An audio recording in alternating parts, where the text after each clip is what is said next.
We are delighted that you're joining us for another podcast of Wake Up Aligned, and it is the podcast for chiropractors, where we get to talk about chiropractic lifestyle, and topics of interest. You can contact us through our email, and that is mailbag@amcfamily.com. Welcome back to another episode of Wake Up Aligned. We are here again with Dr. Jered Wayland. This is part 2 of our 2-part interview with him. So if you haven't listened to the first part, I'd recommend that you stop this one where it is, go back to part 1, get to know who we're talking to a little bit better. We're going to be talking about some things he's rolling out and part of in our effort in Aligned to serve chiropractors more fully. So, Dr. Jered, welcome back, first of all. Thank you for having me. Yeah, it's our pleasure to do so. We spent a lot of time talking about who you are, your story, some of your journey, and some of the things that you've learned through that journey up to this point.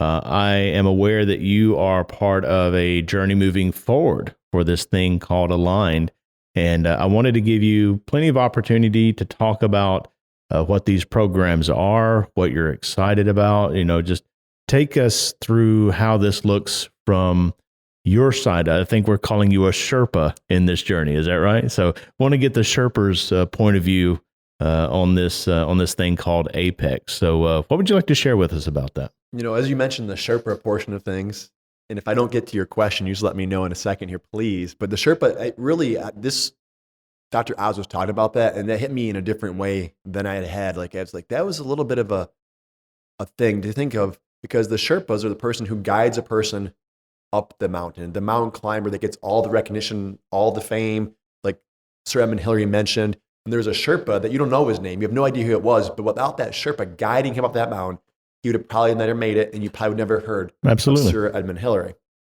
So the amount of responsibility, when he said that to me, because that Sherpa, in many ways, was responsible for the life of Sir Edmund Hillary. Now, I know that we're not being that intense in this situation, but I recognized in that moment that because I'm supposed to be part of the Apex team and teaching doctors who are trying to climb to high altitudes and trying to say, we've been there before, here's the path, my words that I use have to be so intentional, because what I am saying to them can either guide them off the mountain or up the mountain. And so I have to be very careful. And I've just recognized at this point now, man, this is a big calling. I want to help people, but in some ways, I didn't even fathom how big of a calling this was to change lives and help them climb the mountain to where they want to be, towards their peak or their pinnacle of success, essentially. And so I'm so happy to be part of the team. And coming kind of full circle, for me, I just hope that largely I can inspire people, and I can let them know that there's a peak up there. It looks like a difficult climb. It looks like a place that maybe you don't know how to get to, but not just me, but other people, other Sherpas, other mentors, they've been there before. They know the path. They know that when you get higher, sometimes it's harder to breathe. The air is thinner, but there's a plan. There's a way behind it. And if you'll just follow the path, we've got it. We'll help guide you there. I wonder if Sherpas keep stats on how many people they got to the mountain successfully, how many people failed, how many people they lost. I wonder if there's like an award ceremony for Sherpas. If there was, and there is stats and tracking, please don't keep mine tracking yet. Maybe down the road we can keep that stat on that track, but hey, hopefully we can keep them on track as best we possibly can. Because, that being said, I don't know how to explain this, but it's so easy to take advice from people that maybe you shouldn't have been listening to. There's this new brand of people out there I almost would call fake gurus. They tell you a lot of things that they're kind of just making up. They're not actually ever been to the place they say they're going to be. In some ways, they're just kind of deceptive, and so because they want you to buy something or get something. Sure. And so we listen to these people, and sometimes the message is even right, but it's not right for us right now. There's a better plan. There's a better purpose. And so there's this idea of, I call it the last man out the door idea. If every time I talk to somebody, my mind changes from thing to thing to thing to thing to thing, I'm bouncing from shiny object to shiny object. Right. I'm all over the place. Right. And without having that consistency, you never can create mastery. You can never reach that higher level. You're just bouncing around thing to thing to thing. And there's real value in trying to achieve mastery in what you're called to do, rather than just going, I'm going to be a dabbler and go a little here, a little there, a little there, a little there. Because if you if you will continue to follow, people are guiding you, but maybe in an accurate way, it's almost certainly to lead you off of the mountain. If you listen to one Sherpa right now, but then another Sherpa says, but go way 100 yards to the right, but this Sherpa knows the path is here, you can get off course very, very quickly and be very quickly in the wrong direction. I have not heard anybody talk about fake gurus and such before, but anybody who says this climb is going to be easy and I know the secret backdoor pathway to the summit and nobody else is doing it, but this is how you're supposed to do it, you already know that there's an issue there, because that success, that climb, we tend to romanticize that before we get in. Oh, it's going to be fun. It's going to be easy. There's going to be these challenges, but I know we can overcome. And we tend to be very undiscerning about the whole.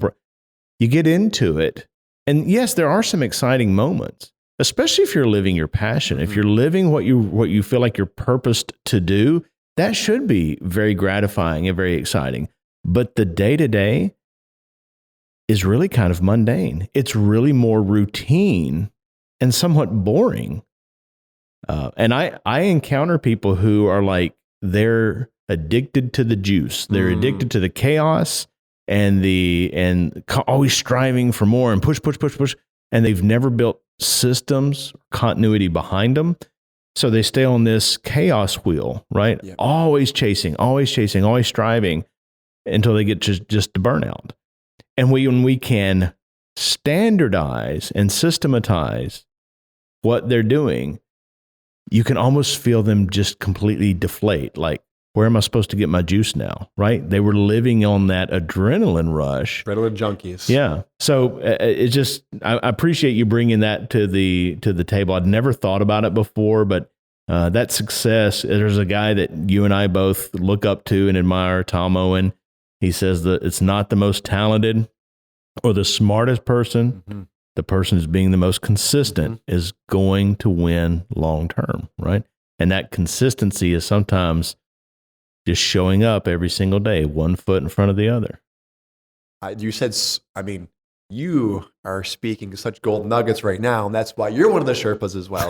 Because here's the deal. You've said like 1 minute, you gave these amazing gold nuggets here. And that story about, I just think the tortoise versus the hare and consistency, that is such a powerful thing. We learn from the time we're children, but then somehow as we get older, we think there's some kind of shortcut to success. Right. And there's not, but it's hard work. And it's almost to the effect where people don't recognize there's in the mundane is where you can potentially, I'm speaking, serve people, but people are looking for, I would say, the flashiest. In the mundane is the millions, not the flashy thing. That's right. If you want to really truly serve people in the mundane ways, that's what builds over time. That's what creates your success in financial things and also in your service. And this idea about being an adrenaline junkie, I believe that I used to be more like that, shooting that way. Right, sure. And in my learning more of a system, something that would keep those guardrails for me, I was able to contain, I don't need the adrenaline. There's such a joy in the minutia, because the minutia is going to get you up the mountain. You mentioned this chaos wheel. And so I look at the chaos wheel as, I say it differently, you keep going around the mountain and around the mountain and around the mountain, and you're not getting anywhere. You're just going in circles because you want to be on the chaos wheel, as you called it, and you're getting burned out. Of course you get burned out going around the mountain over and over again. And so it's like, hey, if you're in a certain place, you're going around the mountain over and over again, you're getting burned out. I'm whispering to you, there's a path here. There's a way up the mountain. Let's go up the mountain. You're not going to get up by going around. You got to take a climb at some point. Don't keep doing the same thing in this chaos wheel over and over again. There's a system. There's a purpose. There's a plan behind this. Hopefully, as a Sherpa, we can do that. If you are, well, let's take this analogy, this metaphor a little bit further. If you are accustomed to going around and around and around, and somehow through systems, oversight, luck, whatever, you elevate. So now you're going around the chaos wheel. You're just higher in elevation. The higher you go, the more dangerous it is now, right? Right? Because it's a lot slipperier. The ice is there. The little rocks are loose. There's not as much oxygen, your decision-making ability. And you keep going up, but you keep going around and around and around. It gets more and more and more dangerous, right? You have to learn to walk the path, pack your oxygen, all the stuff that you're going to need, be prepared, right? Let's talk about that Apex program a little bit. We're very excited about what that potentially is bringing to the table. Our membership have been asking for this type of content for years. We've always known that the need was there, but having the need there and us being able to fill that need and get all the logistics in place, but also bring a caliber of delivery that we can get behind and support. That's two entirely different things. The need is one thing, but being able to deliver is another. So we're so happy that you're part of this program. What do you see for this program? What's your vision? What are you hoping to accomplish with this effort? I think I made a joke when we weren't going yet. Dr. Kelly Sherpa 1, I'm Sherpa 2. Sure, yeah. I like to, he is a very good organizer, and he's got these systems in place, and you can just see in his life, he's organized and has the details, where I'm very much more a person that has to try really hard to stay in the rails. And so I hope that in two of us together, and then people like in Dr. Oz, there's other people that'll be involved as well, of course, but we can get people to those levels, and we can actually, again, I mentioned inspiration earlier. I love inspiration. I love the idea of working towards mastery. I love the idea of just pouring into people in a way that helps them get to their God-given purpose, because so often, you mentioned going up the mountain, and maybe they're following a path that's appropriate, but they get stuck for some reason, like they're out of oxygen, and we have to bring more oxygen down to them, and we have to supply them something else they need. There was a concept that could get you to one level, and the concept might be a thing, but maybe there's a mental roadblock even. Or maybe there's a systems error. You didn't recognize there's a thing in your systems that you didn't recognize was a problem, because it's hard to see until you look for like a 30,000 overview of what's going on in the business. Sometimes you can't really get it yourself. And if someone else gives you that thought, you sometimes can get into that situation. So, I mean, all that being said, I would hope that people that feel called to learn with us and go up this mountain with us, they are mentioning about being coachable. They're going to be coachable, so we can say, hey, there's a little bit less oxygen there. This pathway's a little better if you go to the left or to the right. And this is an easier climb. Now, the climb's not easy, but if you learn to love the climb gets a whole lot easier. So if you love the process versus just loving the destination, that's a problem too. Like, people might say, I want to go to that mountaintop. And they get to that mountaintop, but they're climbing up the wrong mountain. They're going for the wrong reason. So hopefully we can even guide them in life in a way that says, making sure that you're on true purpose for your vision. And I'm going backwards, one more thing, and I love to go backwards, don't I? But I want people who are involved in the Apex program listening to this, they recognize that I want you to be so coachable with the person that God's called you to coach with. Now, with every situation, if you're too coachable and you're trying to pull a little this, a little this, a little that, it can really create distraction for you. And I just can't emphasize that enough. And so staying consistent will be something I would hope they would get out of this process for sure, because it's so easy to, again, jump from thing to thing because it gets hard. There's this concept mentioned a second ago of dabbling. And dabbling, it feels good because when you learn a new skill and get to a certain point, you learn really fast. This quick learning, I believe, hits a dopamine, and it's exciting. So you learn tennis at first, you get pretty good in a month. And then you start to plateau and you're like, well, I want to learn chess. And you get pretty good in a month. And you're like, now I want to learn badminton. And you can keep jumping around. And the same things in our practice. We're like, well, I wanted to learn how to appropriately teach people about this types of care. I wanted to appropriately teach how to do a class. I wanted to appropriately give a proper consult. And they get into something and then they plateau. Then they get off on the other subject and they don't ever really master the core competencies of things. And then suddenly, before they master the core competencies, they're up that mountain and they're not knowing what direction to go. And we're hoping to give them direction in those situations, really make the change in their life. You're a high energy guy, a passion guy, a spirit guy. You already said that you can be tempted to go 1,000 different directions in one. How have you learned to love the process, which is, I mean, honestly, that could feel like a slow death by paper cuts over a long period of time. How have you learned to love the process rather than just the destination? Yeah, you're bringing up some good stuff. I don't want to see, you asked a question and it really resonated with me there for some reason. I mentioned in the last podcast just Philippians 4:12, but those who are AMC members might not know the story, but your AMC member, you'll know the story. It's the story of the go-getter. And it's something that usually if you're coaching with AMC, I believe most coaches say, listen to this as one of the very first things you'll hear. Sure. And I remember listening to that And I remember kind of choke up a little bit in the situation. I remember listening to that and thinking, first and foremost, I listened a little bit and it's like, this isn't kind of dry, just to be open with you. And I kept listening because I was told to listen to it. So I'm going to do what I'm told to do. I committed to this process. I'm going to just listen. And I get to the end and I remember like, I'm now like holding back tears. And it wasn't because the story was sad. It was an awesome, inspirational story. But I recognized truly that person was not me at all. Right. It was the first moment introspecting to say, hey, you're not a person that'll do anything to get the job done. You look for shortcuts. You look for any easy way out. You're doing all the things that I'm talking about now that you shouldn't do. And you're doing all those things. And it's not who God called you to be a shortcut taker, to Ishmael the situation, that is not what you believe in your spirit and who you are in Christ. Why are you doing that? And it was my first moment to recognize I've had to change who I've learned, who the world's taught me to be for all these years, and finally become who Christ has called me to be. And in that, knowing that the journey will be hard, and I have to love that the Lord is shaping me and changing me. And part of that process is to be on that track. And because God's called me to it, I want to be who God's called me to be, and I'm going to keep with it as best I possibly can. And that's partly how I did it. Wow. I've never known that about you. I didn't know that Go-Getter, that's a book by Peter B. Kind, by the way, so anybody could search that out and read it. It's a very easy read. May even be an audio book, but didn't know that had that impact, and you had that moment of introspection and actually said to yourself, if this is who I am to become, this is how I have to improve, right? I am working with people who are at that point in their career and their development and their maturation process where they've exhausted everything that they have to give, right? They have nothing else left that they can accomplish out of their own, like, just force of will, nature, ambition, whatever. And these people hit a wall. I have no idea how to even set my goals now.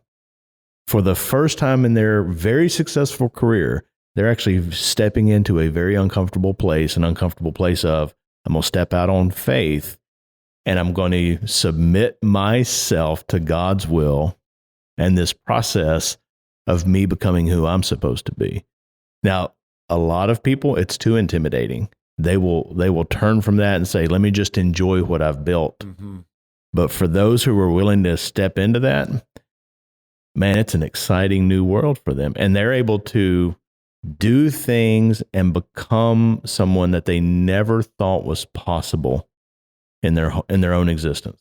I see you nodding over there. You've got something to share on that. I love when I sit with you and I get to talk to you. The stuff that you just talked about is such gold, and it resonates with me so highly. There's this idea, and I don't want to mislead anybody, because even though I'm saying something to you, this is not right for everybody. I remember a time that I reached all the goals my coach helped me get through. Right, sure. My mentor helped me get through. Every goal is reached. You think to yourself, what's next? I'm at the pinnacle of the mountain. Mm-hmm. You think to yourself, but then you say, well, is the Lord got something still more? You've reached a goal. And it's weird to reach a goal. People don't recognize this. Sometimes you reach a goal and you're there and you're very happy because you love the process. If you do it the right way, you love the process. Right. You're like, where is the Lord calling me to next? And it can be kind of confusing. You've worked so hard to follow stats and to follow goals. I had a coach, and this is, again, maybe you need to take this out of this interview. I don't know. But there's a moment that the goal setting, I started becoming the goal setting to a degree. Right, sure. And there's a moment in time when I reached the goals, a coach, very, very wise AMC coach, says, hey, don't worry you don't have any goals. Just be in the presence of the Lord and just be appreciative of the moment. When there's a goal on your heart or a thing you want to achieve on your heart, the Lord will place that into you. And what good advice that was. So there's this weird time where I had no goals. You felt like you were adrift. I was adrift, but I was just being at the feet of Jesus essentially at that moment. So for me, it was okay. And it's not right for every situation, but that moment, a coach, a Sherpa, this is what's right for you. And it was weird because in AMC, anybody who's a mentor in AMC, they're keeping really good control of statistics in the clinic. And I was like not at that point keeping track of anything. Right. And that is not appropriate for almost any situation. Right. It's just a moment in time that Sherpa needed to guide me through. And I don't want people to go think I should do that. No, that'd be a very bad idea. because the metrics give you information which help you make changes. But there's a little bit of time where I started not doing that. And I said, all I care about is serving more people and loving on more people. And that's my only focus. And we grew more, but then we grew. And then again and again and again, even through that, and like things are now falling apart a little bit. I have staff managing stuff, but there's not metrics in place. And we had to start tracking again to better serve people. So it's weird that a good Sherpa, a good mentor, a good coach, they'll probably know you better than you know yourself, and they will help you through moments. So don't listen to what I'm saying and say, oh, I'm going to do that. That'd be a bad move. Have a trusted, a God-appointed person in your life that can help coach you through those things, and I think that'll help you get up that mountain. I'm hopefully, if somebody's in the Apex program, I'm helping coach them, help them teach, mentor them. I'm going to give them the right advice at the right times. Yeah, I guess that brings us back to that Apex program, because you being able to accomplish that with your team, and it's not a you deal. It's never been a you deal. You see yourself as just a tool of God to do what He's asking you to do. So this is obviously something that you feel is right for you. But these types of concepts, these things that you can't and don't have time to talk about, I think these are going to be really important moving forward. Imagine, Dr. Jered, a group of very successful chiropractors who are now learning higher level thinking, having access to funds as a group who are in tune with chiropractic or whatever. That's really how you can foment substantive change in this profession. Everybody talks about changing the profession, improving profession. We are struggling because we don't have power, and we don't have power because we don't have money, right? But if you had a group of people that were united in this thing, whatever this is, and they're able to take those next levels up, God's going to open doors for that. He always does. Yeah. So it's an exciting time. And what I'm most excited about, even though there's a group dynamic and a group effort and that kind of stuff, I'm very excited about the individual. I coach and have mentored people who have avoided listening to God's calling on that heart, right? You were in that moment and you were steadfast and you said, I'm just going to be quiet. I'll be still. And when something is planted, I'll know where it's from and I'm going to pursue it. That's very uncomfortable for a lot of people. They can't be still, right? Because being still is now not their identity, and I'm not accomplishing anything, and it's a me. But there are many people who get to that point where they're getting a whisper, do this, become this, stretch this way, and they say, well, I don't think I'm going to do that, right? And it continues to knock on their heart, 6 months, 6 weeks, 6 years. It just keeps showing up, and they don't do it. These are the people who are going to reach their end point of this life on this planet, and they're going to have those regrets, right? They're going to regret two main things. The people that they hurt, whether it was intentional or unintentional, you're going to regret the people that you harmed in some way. You're going to regret the things that you were called to do, but didn't try. Ironically, you're not going to regret the things that you attempted or set out to do or tried and felt like it didn't work out for you, right? Your time in Chicago, you have a perspective on that was like, that was actually a real blessing in my life, right? Because it facilitated this and was that. And that there are many people, and it's not just chiropractors. We're talking about just a general truism of people get to that point in their life and they regret, I didn't spend more time with the kids and I didn't do this. And see, they regret the things that they knew they should have done, but they were too afraid in the moment to submit to that. And I'm very excited about that, for that individual to be in a group and on a path to really come to terms with that and get to that end point where they transition hopefully to an eternal reward with no regrets. That's a gift worth its weight in platinum. Absolutely. Yeah. Perfectly said. Yeah. Well, we're getting the time signature here, so or the time clock here. So I guess we need to be wrapping it up. Is there anything else you want to just talk about on this Apex program, or anything you don't think we have covered that we should be covering? I think that you you laid it out there in that last bit you just said. It was, I said perfectly said, there's nothing I should probably add, but if I wanted to add one thing, Sure. I would say that it was so well said that I think that we have, all of us, a calling in our lives as chiropractors, and that's to change the world, that's to change lives. It's just all those things. It's the idea of connecting man, the physical, with God, the spiritual. It's all those things that you know as chiropractors, and I think most of you know the philosophy behind that, thoughts behind that. But when God has a calling in our lives, and we will not answer that calling, I can think of no other sort of misery that's almost worse than that. When there's been an unction in my heart that I've ignored for a long period of time, I recognize I'm not touching the lives that God has called me to touch and to change.